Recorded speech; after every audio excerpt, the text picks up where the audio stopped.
Authorities are urging residents to stay indoors tonight as reports of a rapidly spreading illness grow. Hospitals here in Cartertown are at capacity and officials are calling... The state of Cartertown, Jackson, Mississippi has issued a civil defense warning.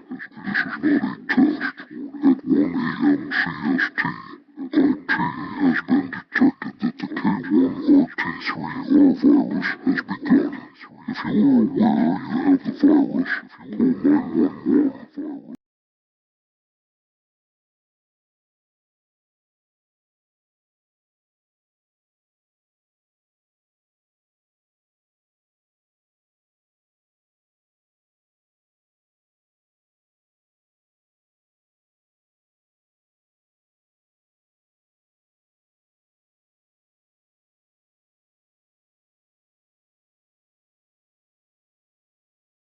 Ladies and gentlemen, the worst has occurred.